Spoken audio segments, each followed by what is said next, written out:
विद्यार्थी मित्रांनो नमस्कार. मराठीच्या तासिकेमध्ये मी तुमचं स्वागत करीत आहे. आपण मराठीच्या पिरियडला व्याकरणाचा भाग पाहत आहोत आणि काल याच्या आधीचा भाग आपण शब्दशक्ती याच्यापासून सुरू केला होता. शब्दशक्तीमध्ये किती शक्ती आहेत ते मी तुम्हाला काल सांगितलं. तर शब्दाच्या एकूण शक्ती किती, तर त्या 3 आहेत. तर 3 म्हणजेच अभिधा, लक्षणा आणि व्यंजना. तर काल आपण अभिधा या शब्दशक्तीविषयी माहिती बघितली.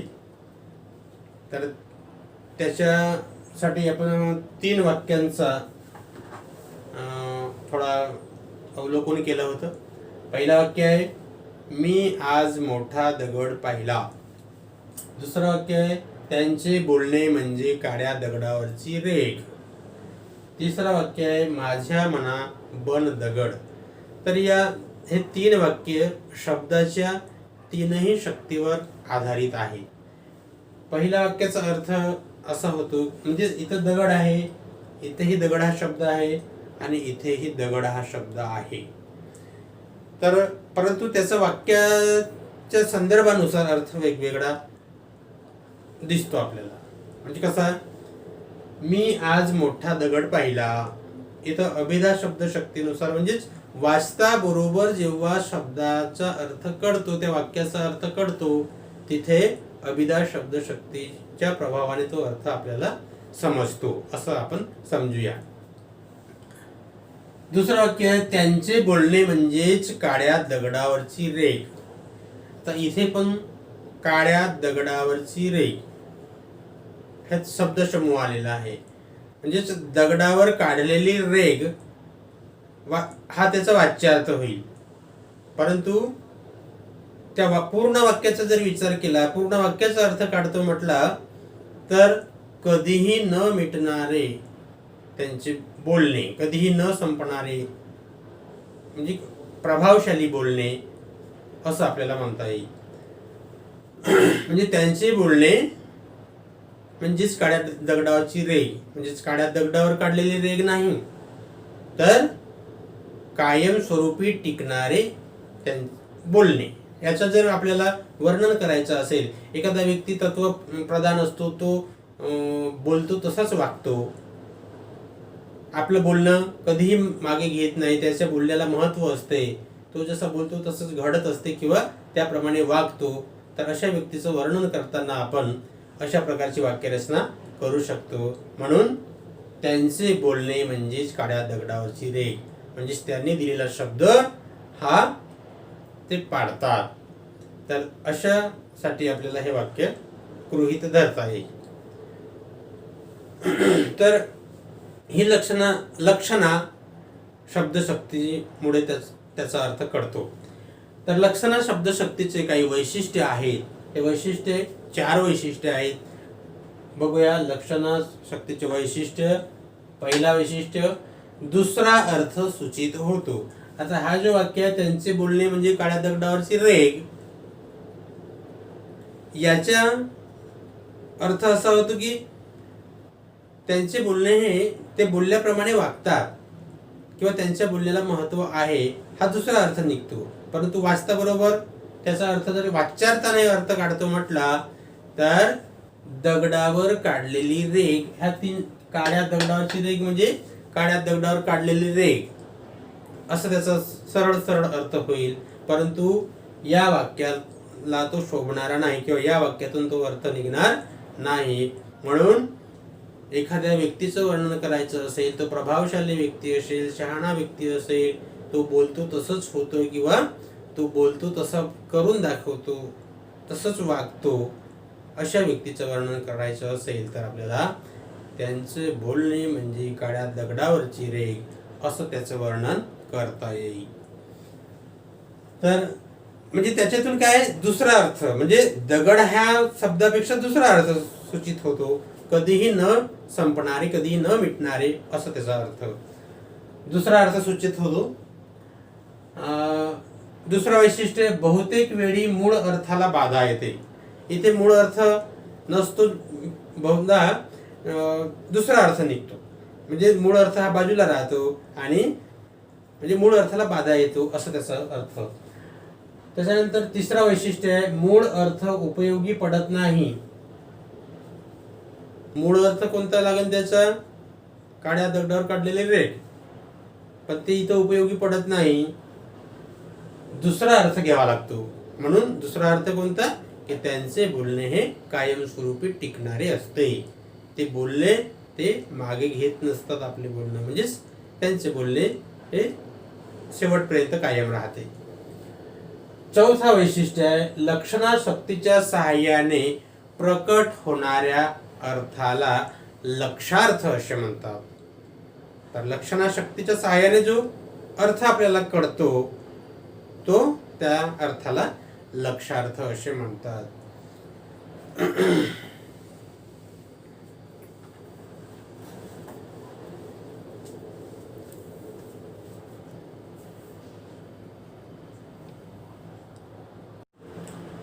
तर शब्दशक्तीच्या तीन शक्ती म्हणजे शब्दशक्तीपैकी शब्दशक्तीचे प्रकार तीन. तिसरी शब्दशक्ती ही व्यंजना शब्दशक्ती आहे. आणि या व्यंजना शब्दशक्तीच्या बद्दल माहिती बघूया आपण. तर हा जो तिसरा वाक्य आहे, माझ्या मना बन दगड, म्हणजे बन दगड म्हणजे इथे मूळ अर्थाला बाधा येत नाही, परंतु त्याच्याशिवाय दुसरा अर्थ आपल्याला इथं गृहीत धरावा लागतो. म्हणजे आपलं मन दगडासारखे घट्ट करणे, म्हणजे दगड हा कठीण पाषाण आहे, म्हणजे कठीण वस्तू आहे, कठीण पदार्थ आहे. म्हणजे आपलं मन हळवे न करता कठोर करणे असं त्याचा अर्थ निघतो. म्हणजे मूळ अर्थाला बाधा येत नाही, मूळ अर्थ म्हणजे दगड असाच होतो, परंतु म्हणजेच मनाला दगडासारखे घट्ट करणे असं त्याचा अर्थ काढता येईल आपल्याला. तर कधी कधी आपण एकच शब्द वापरतो, परंतु व्यक्तिगणिक त्याचे वेगवेगळे अर्थ निघतात. जसं वर्गातील कॅप्टन असेल, वर्गात शांतता ठेवायची आहे, शिक्षकांनी सांगितलं असते की तुम्ही शांत राहा, तो समजावतो, परंतु मुलं शांत राहत नाही. अशा वेळेस मग कधी कधी म्हणजे त्यावेळेस वर्गात सर येतात, तेव्हा तो म्हणतो की सर आले. सर आले या शब्दाचा अर्थ म्हणजे सर वर्गात आले हा एक सरळ अर्थ होतो. परंतु सर आले म्हणता बरोबर विद्यार्थ्यावर त्याचा वेगळा परिणाम, म्हणजे कसा? विद्यार्थी शांत राहतात. म्हणजे त्याचे दोन अर्थ निघाले. म्हणजे सर येत आहेत, विद्यार्थी समजून जातात की आता आपण गडबड करायची नाही. तर अशा प्रकारे त्याचा म्हणजेच असा जो अर्थ निघतो तो व्यंजना शक्तीने निघालेल्या अर्थाला व्यंग्यार्थ असे म्हणतात. तर मूळ अर्थाला बाधा न आणता वेगळा अर्थ व्यक्त करण्याची जी शब्दाची शक्ती असते तिला व्यंजना शब्दशक्ती असे म्हणतात. इथं काही उदाहरणं दिलेली आहेत बघा पुस्तकामध्ये. सूर्योदय झाला म्हणजे व्यंग्यार्थाची गंमत. सूर्य उगवला असे वाक्य उच्चारल्यानंतर सूर्योदय झाला म्हणजे सूर्य उगवला, त्याचे वेगवेगळे अर्थ. जसं काही व्यक्तींची झोपेतून उठण्याची वेळ झाली. जसं आपण घरामध्ये आपली आई आपले बाबा आपल्याला उठवतात, जसे आपले बाबा आपल्याला उठवतात, आपली सकाळची शाळा असेल तर बाबांनी जर म्हटलं की सूर्योदय झाला, त्याचा अर्थ होतो की आता सकाळ झाली. आईला वाटते की आता आपण आपली कामाला सुरुवात केली पाहिजे, झाडझूड केलं पाहिजे, सडा संमार्जन केलं पाहिजे. आपल्याला शाळेत जायचं असेल आणि बाबांनी म्हटलं की सूर्योदय झाला तर आपण आपल्या शाळेची तयारी म्हणजेच आंघोळ वगैरे करतो. एखाद्या पंडितजीला आपण म्हटलं की सूर्योदय झाला तर तो पंडितजी आपल्या प्रार्थनेच्या तयारी करेल. तर हे जे अर्थ वेगवेगळे अर्थ निघतात तर ते व्यंजना शब्दशक्तीच्या प्रभावाने अर्थ निघतात असं आपल्याला म्हणता येईल. तर आज आपण लक्षणा आणि व्यंजना या दोन शब्दशक्ती विषयी माहिती बघितली. आता या व्यंजना शब्दशक्तीचे वैशिष्ट्य बघूया. पहिला वैशिष्ट्य आहे, वेगळा अर्थ सूचित होतो, मूळ अर्थाला बाधा येत नाही. सूर्योदय झाला म्हणजे सकाळ झालीच हा त्याचा अर्थ असतो, परंतु ऐकणारे जर तिघ जण असतील आणि ते वेगवेगळ्या कामाचे असतील तर मग ते आपापल्या सोयीनुसार अर्थ लावतात. विद्यार्थी असेल तर त्याला सकाळची शाळा असेल तर तो सूर्योदय झाला म्हणजे सकाळ झाली म्हणजेच आता आपण तयारी केली पाहिजे, आपल्याला शाळेत जायचं आहे असा त्याचा अर्थ लावतो. आईला वाटतं की आता आपण आपल्या कामाला सुरुवात केली पाहिजे, झाडझूड केलं पाहिजे, सडा संमार्जन केलं पाहिजे. पंडित जे असेल तर त्याला वाटतं की आता आपण प्रार्थनेला गेलो पाहिजे. तर अशा प्रकारे म्हणजे कोणाच्या घरी पद्धतच असते की तो बाबा म्हणतो की उठ, झोपेतून उठ असं म्हणत नाही, चला सकाळ झाली सूर्य उगवला असं म्हणतो. म्हणजे त्याच्यातून वेगवेगळे अर्थ आपल्याला काढता येतील. आई वेगळा अर्थ काढेल, भाऊ जर त्याला दररोज मंदिरात जायचं असेल प्रार्थनेला सकाळी उठल्याबरोबर तर तो मंदिराची तयारी करेल. आपल्याला शाळेत जायचं असेल तर आपण शाळेची तयारी करण्यासाठी म्हणजेच आंघोळ वगैरे पुस्तका वगैरे आपण त्या शाळेत जायसाठी तयार करूया. तर अशा प्रकारे ते अर्थ काढतात. तर हे अर्थ जे निघतात ते व्यंजना शब्दशक्तीच्या प्रभावाने निघत असतात. तर इथं बघा, सूर्योदय झाला याच्यातून व्यक्तिगणिक त्याचा अर्थ वेगवेगळा. काही व्यक्तींची झोपेतून उठण्याची वेळ झाली, दुसऱ्या व्यक्तीला झाडेलोट करण्याची वेळ झाली, म्हणजे आई असेल तर झाडझूड करायला ती लागते. धार्मिक व्यक्ती असेल तर त्याला वाटतं की प्रार्थनेची वेळ झाली, आणि शाळेत जाणारे मुलं असतील तर त्यांना वाटते आता आपण आंघोळ केली पाहिजे. तर अशा प्रकारे शब्दशक्तींची गरज ही साहित्य निर्माण करताना पडत असते. ललित वाङ्मयात अनुभवाचे दर्शन घडवण्यासाठी जर ललित वाङ्मय लिहायचं असेल तर त्याला आपल्या दैनंदिन जीवनातील जर उदाहरणे द्यायची असतील तर ते अधिक प्रभावीपणे मांडण्यासाठी अभिधा, लक्षणा किंवा व्यंजना या शब्दशक्तीच्या माध्यमातून लावतात. तर कधी कधी आपण बोलताना म्हणतो तो माझ्या अंगावर धावून आला, तो अंगावर चढतो का नाही, परंतु तो आपल्यापर्यंत रागाने येतो. म्हणजे त्याच्यातून अर्थ काय होतो, अंगावर चढत नाही, तो माझ्या अंगावर धावून आला त्या असं म्हणतो आपण जनरली बोलताना. परंतु तो आपल्या अंगावर चढतो का नाही, म्हणजेच तो मला धमकावण्यासाठी आला, मला मारण्यासाठी आला असा त्याचा अर्थ निघतो. तर अशा प्रकारचे अर्थ जे निघतात ते व्यंजना शक्तीच्या सहाय्याने निघतात. त्याच्यामध्ये दुसऱ्या पानावर बघा,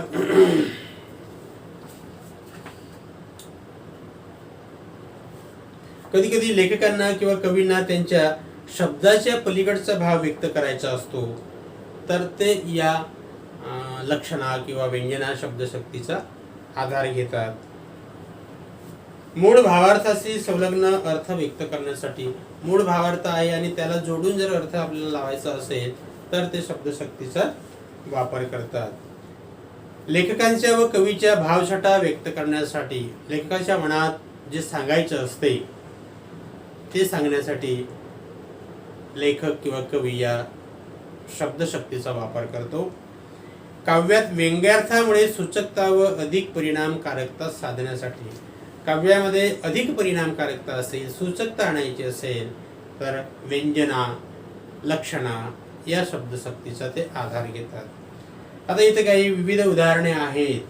ते विविध उदाहरणे म्हणजे अभिधा शक्तीचे राम एक राजा होता, म्हणजे राम नावाचा व्यक्ती राजा होता हा त्याचा अर्थ.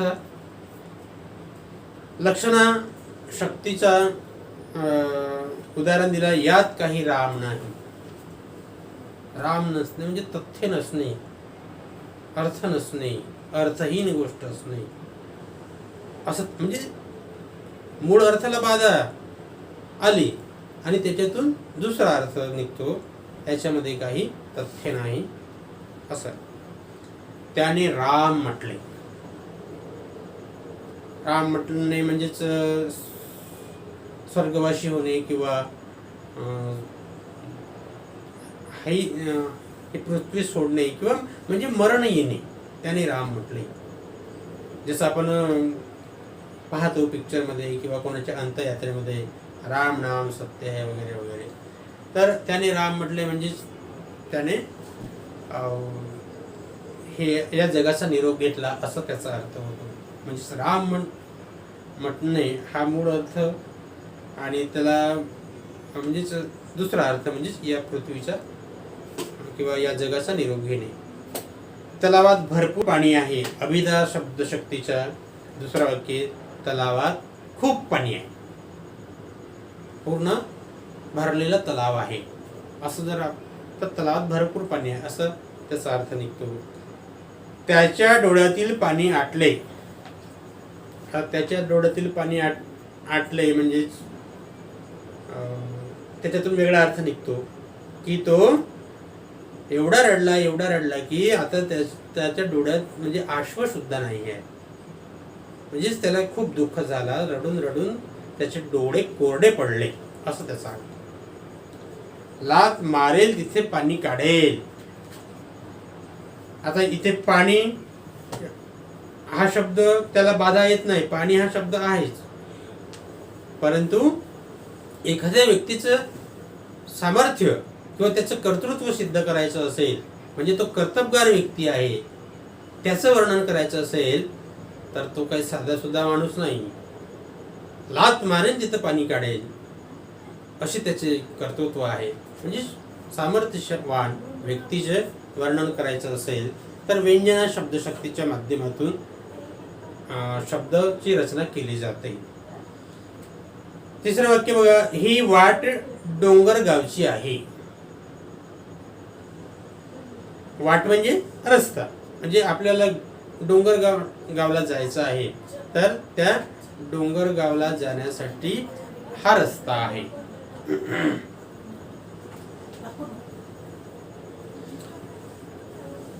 चौथा दुसरा वाक्य लक्षणा शक्तीचं, त्यावेळी माझी वाट लागली. आता इथे वाट या शब्दाचा अर्थ फजिती. त्यावेळी माझी फजिती झाली असं त्याचा अर्थ काढता येईल. आपणच आपली वाट निर्माण करावी. जर आपल्याला कोणता मार्ग काढायचा असेल, दुःखातून बाहेर निघायचं असेल, तुम्हाला तुमच्या प्रगतीची दिशा ठरवायची असेल तर तुम्हाला कुणीही मदत करणार नाही. तुम्हाला स्वतःच त्याच्यातून रस्ता काढावा लागेल, मार्ग काढावा लागेल. अशा प्रकारचा तिथे अर्थ काढता येईल. चौथा वाक्य बघा, बांगड्या रंगीत असतात. म्हणजे वेगवेगळ्या रंगाच्या बांगड्या असतात असा त्याचा अर्थ असतो. लक्षणा शब्दशक्तीच्या आधार घेऊया. पाणीपतावर 1.25 लाख बांगडी फुटली. आता इथे बांगडी फुटणे म्हणजेच वैधव्य प्राप्त होणे हा त्याचा अर्थ होतो. पहिल्या वाक्यामध्ये बांगडी हा शब्द आहे, दुसऱ्या वाक्यामध्येही बांगडी हा शब्द आहे, परंतु दुसऱ्या वाक्यामध्ये बांगडी या शब्दाचा अर्थ बदललेला आहे आणि तिथे वैधव्य प्राप्त होणे, पती मरण पावणे असं त्याचा अर्थ होतो. म्हणजे युद्धामध्ये जर सैनिक मरण पावले तर त्यांच्या पत्नी विधवा होतात आणि त्या आपल्या हातातल्या बांगड्या फोडतात.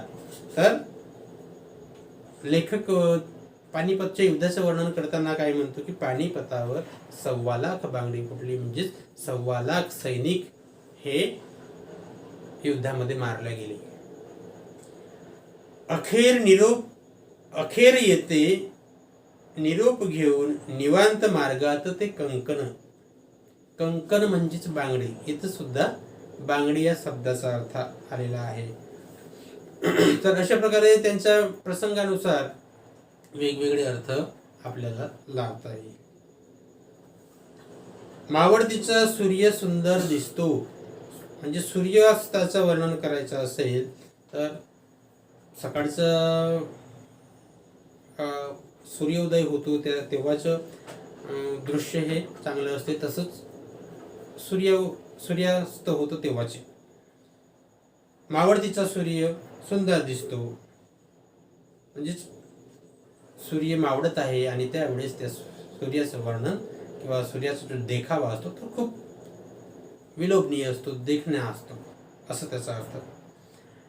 म्हणजे सरळ सूर्य अस्ताला गेला म्हणजेच सूर्य मावळत आहे असं त्याचा अर्थ. त्याच्या जीवनाचा सूर्य अस्ताला गेला. आता इथे त्याच्या जीवनाचा सूर्य अस्ताला गेला म्हणजेच तो या जगातून निघून गेला असा, म्हणजेच किंवा मरण पावला किंवा परलोकी गेला. हे व्यंजना शक्तीच्या माध्यमातून म्हणजेच अभिधा शब्दशक्तीने आपल्याला त्याचा साधा सरळ अर्थ कळतो. लक्षणा शब्दशक्तीच्या माध्यमातून मूळ अर्थ राहत नाही, मूळ अर्थाला बाधा येते, दुसराच अर्थ प्राप्त होतो, तो लक्षणा शब्दशक्तीच्या प्रभावाने. आणि व्यंजना शब्दशक्तीच्या प्रभावाने मूळ अर्थाला बाधा येत नाही, मूळ अर्थ कायम राहतो, परंतु इतर अनेक अर्थ तयार होतात. जसं सूर्योदय झाला, सकाळ झाली, व्यक्तिगणिक त्याचा अर्थ बदलतो. त्याच्या जीवनाचा सूर्य अस्त झाला म्हणजेच तो त्याचे आयुष्य संपले, तो या जगातून निघून गेला, तो मरण पावला. वेगवेगळे लोक त्याचा आपापल्या परीने अर्थ काढतील. तर या पाठावर आधारित कृती आहे, ती कृती सुद्धा आपण सोडवली पाहिजे. तर नंबर 1 आहे सूचनेनुसार सोडवा. मी वि.स. खांडेकर वाचले. वि.स. खांडेकर हे साहित्यिक आहेत. त्याने जे जे काही साहित्य निर्माण केले असतील, नाटकं लिहिले असतील, कविता लिहिल्या असतील, कादंबऱ्या लिहिल्या असतील, कोणतेही साहित्य लिहिले असतील तर ते साहित्य वाचून काढले असा त्याचा म्हणजे लक्षार्थ. वि.स. खांडेकर हा व्यक्ती आहे, त्याला वाचता येत नाही, म्हणजे आपण त्या व्यक्तीला वाचू शकत नाही, परंतु मी वि.स. खांडेकर वाचले याचा लक्षार्थ आपल्याला कोणता घ्यावा लागेल. तर अ आहे मी वि.स. खांडेकर यांना पाहिले, म्हणजे वाचले असा त्याचा अर्थ होत नाही. आ आहे मी वि.स. खांडेकर यांच्याशी बोललो, हा इथे लागू पडत नाही. तर ई हा जो आहे मी वि.स. खांडेकर यांचे साहित्य वाचले, हा अर्थ इथे आपल्याला घेता येईल. दुसरा आहे मूळ शब्दशक्ती किती आहेत तर ते मी सांगितलेलं आहे, आणि पहिल्या तासाला तुम्हाला प्रश्नही दिला होता, शब्दाच्या शक्ती किती व कोणत्या. त्याच्यानंतर तिसरा, निवडणुका आल्या की कावड्यांची कावकाव सुरू होते, या वाक्यातील शब्दशक्ती लिहा. निवडणुका सुरू आल्या की कावड्यांची कावकाव म्हणजेच प्रचार जोरात सुरू होतो. कावड्यांची कावकाव सुरू होणे म्हणजे विविध पक्षांचे प्रचाराची धुमाकूळ सुरू होणे वगैरे वगैरे. तर हे व्यंजना शब्दशक्तीच्या सहाय्याने आपल्याला म्हणता येईल.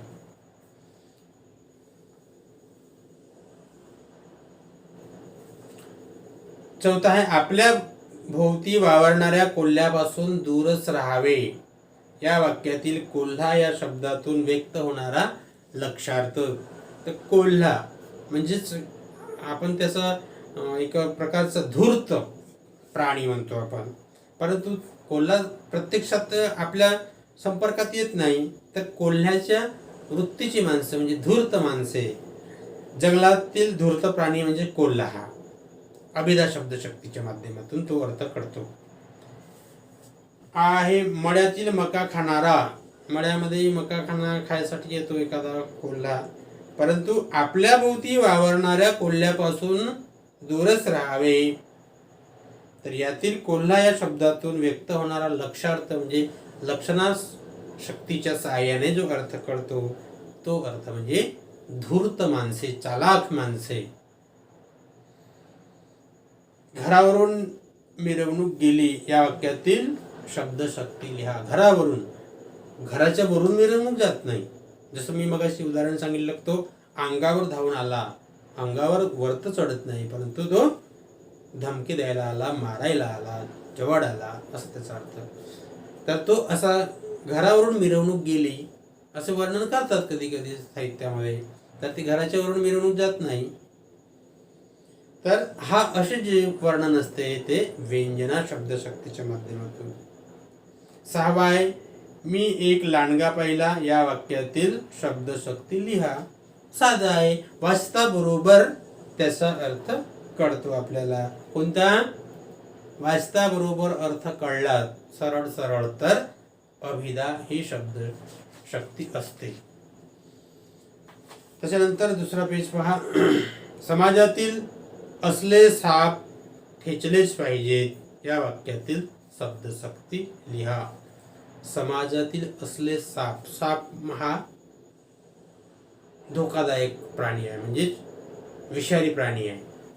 त्याच्या संपर्कात आलो तर आपल्याला तो दंश करू शकतो, म्हणजे त्याच्यापासून आपल्याला धोका असतो. समाजामध्येही असे लोक असतात की जे सापाच्या प्रवृत्तीचे, म्हणजे जहरी असतात, म्हणजे खतरनाक, किंवा आपल्याला त्यांच्यापासून नेहमी धोका असतो. तर अशा समाजातील सापांना, म्हणजेच साप प्रवृत्तीच्या, दुष्ट प्रवृत्तीच्या, म्हणजे दुष्ट प्रवृत्तीचा माणूस, खल पुरुष असं आपण त्याचं वर्णन करतो. आणि अशा वृत्तीच्या माणसांना, म्हणजे साप म्हटलं आहे, त्यांना ठेचलेच पाहिजे. तर इथे सुद्धा व्यंजना ही शब्दशक्ती होते. तर अशा प्रकारे इथं खाली तक्ते दिलेले आहेत, ते तक्ते तुम्ही सोडवून घ्यायचे. तर इथे शब्द, मी निबंध लिहिला. तर निबंध हा शब्द तिथं राहील. वाक्य आपण त्याच्यावर तयार केला. निबंध हा एक शब्द दिला तर तुम्ही त्याचं वाक्य तयार करा. मी निबंध लिहिला. कोणतं? अभिधा शब्दशक्ती. त्याच्या मनात काहूर माजले हे वाक्य आहे. काहूर माजणे म्हणजे मनामध्ये विचारांची रेलचेल, खूप एका वेळेस खूप विचार येणे, याला म्हणतात मनामध्ये विचार, मनामध्ये काहूर माजणे. तर काहूर, तर इथे लक्षण आहे शब्दशक्ती. ताजमहाल सुंदर आहे. तर ताजमहाल हा शब्द तिथे येईल शब्दाच्या ठिकाणी. सुंदर आहे म्हणजे अभिधा शब्दशक्ती.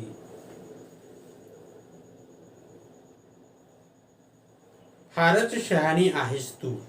तर शहाणी हा शब्द आणि फारच शहाणी आहेस तू, तर इथे शब्दशक्ती लिहायची. त्याच्यानंतर हा किल्ला बुलंद आहे. तर शहाणी हा शब्द लक्षणा या शब्दशक्तीच्या माध्यमातून, म्हणजेच समजदार किंवा वेगळी व्यक्ती असतात आपण म्हणून. हा किल्ला बुलंद आहे. तर किल्ला हा शब्द आणि अभिधा शब्दशक्ती तिथं येईल. तर अशा प्रकारे आपण हे कृती सोडवावी. त्याच्यानंतर आपण व्याकरणाचा दुसरा भाग बघणार आहोत, काव्यगुण. तोपर्यंत नमस्कार.